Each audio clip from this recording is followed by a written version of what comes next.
बगैर route permit चलने वाली गाड़ियों के खिलाफ सख्त कार्रवाई का फैसला, खिलाफ वर्जी पर डंडा चलेगा। सीनियर सूबाई वजीर शर्जील मेमन का बड़ा ऐलान, कहा फिटनेस सर्टिफिकेट के इजरा के लिए डिजिटल निज़ाम मुतारफ करा दिया गया है।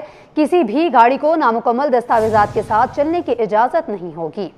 आपको अपडेट कर रहे हैं, बगैर रूट परमिट चलने वाली गाड़ियों के खिलाफ सख्त कार्रवाई का फैसला कर लिया गया है। खिलाफ वर्जी पर डंडा चलेगा। सीनियर सूबाई वजीर शर्जील मेमन का बड़ा ऐलान, कहा फिटनेस सर्टिफिकेट के इजरा के लिए डिजिटल निज़ाम मुतारिफ कराया गया है। मजीद तफसीलात आजिज जमाली से जानते हैं। आजिज, अपडेट कीजिएगा। जी हाँ, देखें, सीनियर वजीर शर्जील मेमन ने यहाँ पे सिंध भर में बगैर रूट परमिट और फिटनेस सर्टिफिकेट के चलने वाली गाड़ियों के खिलाफ सख्त कार्रवाई का हुक्म दे दिया है और सूबे भर में दुरुस्त रूट परमिट और फिटनेस सर्टिफिकेट के बगैर चलने वाली पब्लिक ट्रांसपोर्ट के खिलाफ भी कार्रवाई का हुक्म दिया है और कहा है कि पब्लिक सर्विस गाड़ियों के खिलाफ सख्त कार्रवाई का फैसला किया गया है। तमाम अजला के deputy commissioner, chairman regional transport authorities को मरासला जारी कर दिया गया है। एक खत भी जारी दी गई है कि बड़ी तादाद में गाड़ियों के रूट परमिट और फिटनेस सर्टिफिकेट के मियाद खत्म हो चुकी है। अपडेट कर रहे हैं, बगैर रूट परमिट चलने वाली गाड़ियों के खिलाफ सख्त कार्रवाई का फैसला कर लिया गया है। खिलाफ वर्जी पर डंडा चलेगा। सीनियर सूबाई वजीर शर्जील मेमन का बड़ा ऐलान, कहा फिटनेस सर्टिफिकेट के इजरा के लिए डिजिटल निज़ाम मुतारिफ कराया गया है। किसी भी गाड़ी को नामुकम्मल दस्तावेजात के साथ चलने की इजाज़त नहीं होगी। बगैर रूट परमिट चलने वाली गाड़ियों के खिलाफ सख्त कार्रवाई का फैसला किया गया है। खिलाफ वर्जी पर डंडा चलेगा। सीनियर सूबाई वजीर शर्जील मेमन का बड़ा ऐलान सामने आया है। कहा है फिटनेस सर्टिफिकेट के इजरा के लिए डिजिटल निज़ाम भी मुतारिफ कराया गया है। आजिज जमाली से राब्ता बहाल हुआ है। मजीद तफसीलात जानते हैं। आजिज, आगाह कीजिएगा।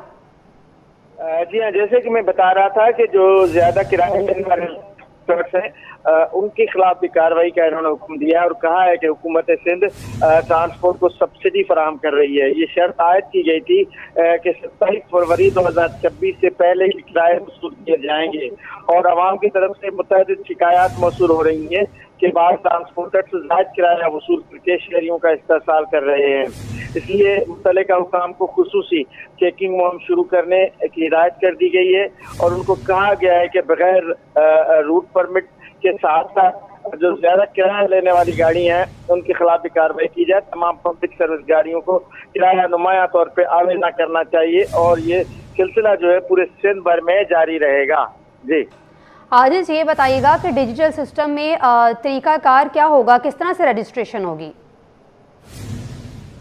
जी देखिए, इसमें जो उन्होंने बताया कि रूट परमिट का निज़ाम जो है और फिटनेस सर्टिफिकेट का अजरा जो है वो डिजिटल निज़ाम के ये पहले से हो चुका है और इसको ट्रांसपोर्टर्स इस्तेमाल भी कर रहे हैं। फिटनेस सर्टिफिकेट मुकम्मल तौर पे शर्जील मेमन के बकौल के ऑनलाइन अब जारी किया जा रहा है। महकमा ट्रांसपोर्ट की वेबसाइट पर इसकी तमाम तर डिटेल्स मौजूद है और महकमा ट्रांसपोर्ट की जो रीजनल ट्रांसपोर्ट अथॉरिटी है, RTA जिसको कहा जाता है, अगर उसकी वेबसाइट पे जाएंगे तो ये तमाम तर तफसीलात मौजूद हैं और इसमें ये भी कहा गया है, जो शर्जील मेमन का बयान जारी हुआ है उसके मुताबिक फिटनेस और रूट परमिट दो अहम इशू हैं और तीसरा अहम इशू जो है ज्यादा किराया।